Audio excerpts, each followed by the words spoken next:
మార్కాపురంలో జరిగిన ఘోర రోడ్డు ప్రమాదంలో హృదయ విదారక దృశ్యాలు కనిపిస్తున్నాయి. ఘటనా స్థలంలో పరిస్థితి ప్రతి ఒక్కరిని కలిచివేస్తోంది. ప్రమాదం జరిగిందని తెలిసిన వెంటనే ప్రయాణికులు తప్పించుకోవడానికి ప్రయత్నించినట్టు ఘటనా స్థలాన్ని చూస్తే అర్థమవుతుంది. కానీ ప్రయాణికుల ప్రయత్నాలు ఫలించలేదు. అగ్ని కీలల్లో ప్రాణాలు ఆహుతైపోయాయి. చాలా మంది తప్పించుకోలేక ప్రాణాలు కోల్పోగా మరికొంతమంది నిద్రలేచి ఏం జరిగిందో తెలుసుకునేలోపే ప్రాణాలు విడిచారు. మృతుల్లో ఎక్కువ మంది స్లీపర్ బెర్తుల్లో ఉన్నవారే. సెమీ స్లీపర్ బస్సు కావడంతో వాళ్లకు తప్పించుకోవడం కష్టంగా మారింది. అద్దాలు పగలగొట్టి బయటపడేలోపే బస్సును దట్టమైన పొగ కమ్మేసింది. దీంతో ఉక్కిరి బిక్కిరై ప్రాణాలు కోల్పోయారు ప్రయాణికులు. మరికొంతమంది కిటికీ చువ్వలు అడ్డంగా ఉండటంతో తప్పించుకోలేకపోయారు. బయటపడేందుకు ప్రయత్నించి సజీవ దహనమైనట్లు ప్రమాద దృశ్యాలు చూస్తే తెలుస్తోంది. కొంతమంది చువ్వల మధ్య ఇరుక్కుని సజీవ దహనమయ్యారు. బస్సు ముందు భాగంలో ఉన్నవారు ఎలాగోలా అద్దాలు పగలగొట్టుకుని ప్రాణాలతో బయటపడ్డారు. కానీ వెనుక భాగంలో ఉన్నవారు బయటకు రాలేక మృతి చెందారు. మొత్తం 13 మంది ప్రయాణికులు మృతి చెందారు. ప్రమాదకరమైన మలుపును డ్రైవర్ అంచనా వేయకపోవడం వల్లే ప్రమాదం జరిగినట్టు భావిస్తున్నామని రవాణా శాఖ అధికారి సుశీల తెలిపారు. డ్రైవర్ నిద్రమత్తుల్లో ఉన్నట్టు అంచనా వేస్తున్నామని అన్నారు. ప్రమాదానికి గురైన బస్సు, లారీ రెండింటికి అన్ని పర్మిషన్లు ఉన్నాయంటున్న రవాణా అధికారి సుశీలతో మా ప్రతినిధి శ్రీనివాస్ ఫేస్ టు ఫేస్ చూద్దాం.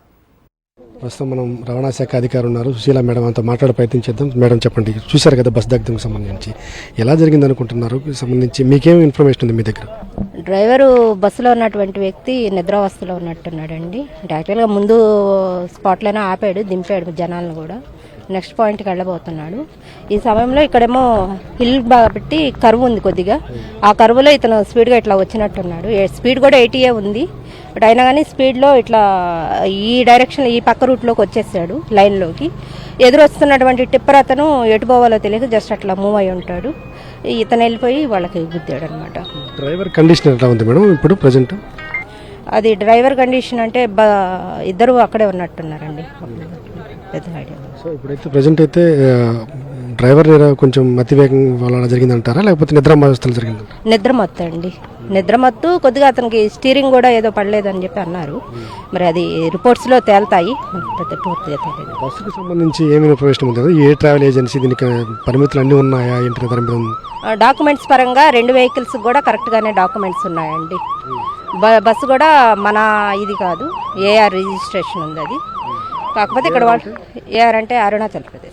ఇప్పుడు ఈ ప్రాంతానికి చెందినదేనా? ఇక్కడ పామూరు, కలిగిరి అంటున్నారు ఈ ట్రావెల్ ఏజెన్సీ. ట్రావెల్ ఏజెన్సీ పామూరుకి సంబంధించిన అతనండి. ఇతను అక్కడ ఎక్కించుకొని ఇక్కడ వరకు నడుపుకుంటాడు. అది ముందు మేడం చెప్తున్న పాటు చూస్తే రవాణా శాఖ అధికారి ఫిట్నెస్కి సంబంధించి లేదా పరిమితులకు సంబంధించి అన్నీ సక్రమంగా ఉన్నాయని మేము భావిస్తున్నాం. కాకపోతే ఇక్కడ నిద్రావస్థలో డ్రైవర్ ఉండడం వల్ల జరిగి ఉండొచ్చేమో ప్రమాదం అని కూడా మాకు ప్రాథమిక అంచనా ఉంది. దాన్ని మరింతగా మేము ఎంక్వైరీ చేయాల్సిన అవసరం ఉందని కూడా చెప్తారు. ఏదైతే కర్వ్ ఉందో ఇక్కడ చూపిస్తున్నట్టయితే మొత్తం పూర్తిగా డెడ్ కర్వ్ కనబడుతుంటుంది. ఇదంతా కూడా మార్కాపురం వైపు నుంచి వస్తున్నటువంటి రోడ్డు మీరు ఇప్పుడు చూస్తున్నారు. ఈ రోడ్డు చూస్తే కనుక నేరుగా మ్యాక్సిమం కరువు, డెడ్ కరువు ఉంటుంది చూడండి ఒకసారిగా.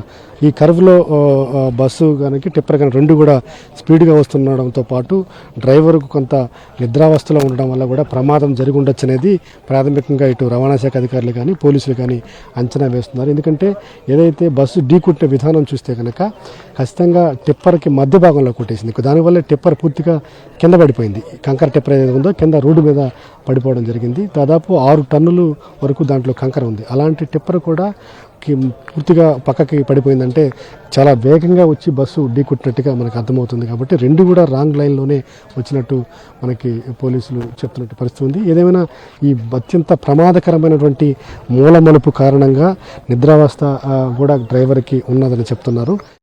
ప్రమాదానికి ముందే బస్ ఫిట్నెస్ పై ప్రయాణికులు ఆందోళన వ్యక్తం చేసినట్టు తెలుస్తోంది. అయితే రాయవరం, మార్కాపురం జిల్లాలో జరిగింది ఈ ఘోర బస్సు ప్రమాదం. ఇందులో 41 మంది ప్రయాణికులు బస్సులో ఉండగా 13 మంది అక్కడికక్కడే సజీవ దహనమయ్యారు. ఇక ఈ రాయవరం దగ్గర చోటు చేసుకున్న ఈ అగ్ని ప్రమాదానికి సంబంధించి ఆ బస్సు బోర్డింగ్ పాయింట్ ఏదైతే ఉందో జగిత్యాల, ఆ జగిత్యాల దగ్గర నుంచి మా కరెస్పాండెంట్ రమణ అందుబాటులో ఉన్నారు. రమణ, చెప్పండి, అసలు పూర్తి డీటెయిల్స్ ఏంటి? గ్రేసీ మొత్తంగా అంటే ఒక పెద్ద ప్రమాదం. ఈ ప్రమాదం మొత్తంగా యావత్ దేశాన్ని కూడా దిగ్భ్రాంతికి గురి చేసింది. ఇప్పటికే కేంద్ర హోంశాఖ సహాయ మంత్రి బండి సంజయ్తో పాటుగా మాజీ ముఖ్యమంత్రి జగన్మోహన్ రెడ్డి, అదేవిధంగా తెలంగాణ రాష్ట్ర ముఖ్యమంత్రి రేవంత్ రెడ్డి వీళ్ళంతా కూడా దిగ్భ్రాంతి వ్యక్తం చేశారు.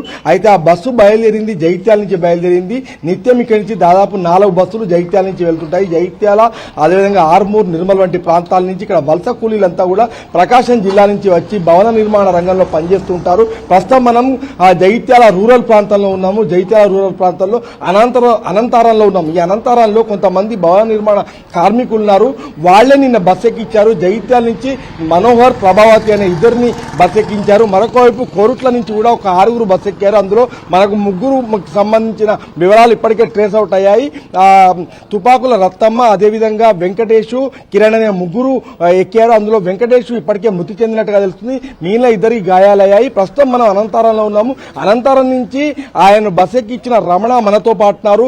మనోహర్ ఇప్పుడు ప్రస్తుతం మార్కాపురం ఆసుపత్రిలో ఉన్నారు. మొత్తంగా ఆయన బస్ ఎక్కించినప్పుడు ఏం జరిగింది, అసలు ఇక్కడి నుంచి నిత్యం ఈ బస్సు ఎలా వెళ్తుంది, వీళ్ళంతా కూడా ఎక్కడ పనిచేస్తుంటారు, ఎక్కడి నుంచి వస్తుంటారు, మనం ఒకసారి వివరాలు మాట్లాడించి ప్రయత్నం చేద్దాం. ముఖ్యంగా చెప్పండి, నిన్న బస్ ఎక్కించారు కదా, ఆయన్ను ఏ సమయంలో బస్ ఎక్కించారు, నిత్యం ఇక్కడికి బస్సు వస్తుంటుందా? ఇస్తాం వస్తుంది సార్, రోజు వస్తుంది, డైలీ వస్తుంది. 4-20 నిమిషాలకి బస్ ఎక్కించాం. బుక్ చేసినాం, బస్ ఎక్కించినాం 4-20 నిమిషాలకి. అంటే ఇక్కడ ఏం పని చేస్తుంటారు? మా దగ్గర సుధార్ పని చేస్తారు సార్. మీది కూడా అక్కడే? అందరే మాది సొంతూరు, ఒకటే ఊరు, దగ్గర వాళ్ళం. ఆయన పేరేంటండి? మనోహర్ సార్. మనోహర్. సో ఇప్పుడు ఆయన పరిస్థితి ఏంటి, ఒకసారి కాల్ చేస్తారా మీరేమైనా ఆయనకు ఒకసారి? అంటే మీరు ఇక్కడికి సార్, ఇక్కడ మీరు ఎంతమంది పని చేస్తుంటారు ఇక్కడ? దాదాపు సార్ 20 మంది దాకా ఉంటారు ఇక్కడ వర్క్ చేసి. అంటే ఇక్కడ నుంచి నిత్యం వెళ్తుంటాయి బస్సెస్? జగిత్యాల నుంచి పోతుంది సార్. నిత్యం రోజు 2 బస్సులు 4 బస్సులు పోతుంటే అక్కడి నుంచి ఇక్కడికి వస్తే ఇక్కడి నుంచి అక్కడికి పోతుంది సార్. అంటే ఈ క్రమంలో మీరు బస్సెస్ వెళ్లే క్రమంలో ఆ బస్సెస్ ఫిట్ ఉన్నాయా లేదా కొంత చూసుకోరా? ఎందుకంటే పెద్ద మొత్తంలో బుక్ చేస్తారు సార్, టికెట్ బుక్ చేయటం, ఆ బస్సు రన్నింగ్ అయ్యే టైంలో తీసుకుని ఆ పైన తీసేచ్చు.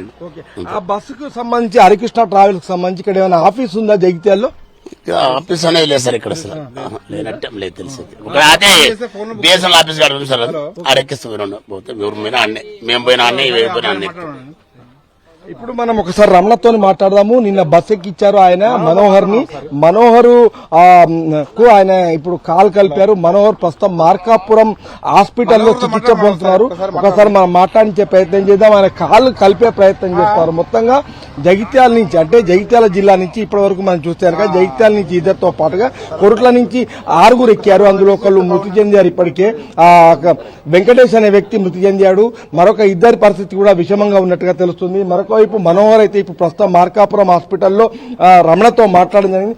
మనోహర్ తో మీరు మాట్లాడారా? ఏంటి ఆయన ఆరోగ్యం కండిషన్ ఏంటంటే? బానే ఉంది సార్, బాగా ఏం లేదు, అద్దా గ్లాస్ బాల్ కొట్టుకొని కింద దూకిండు.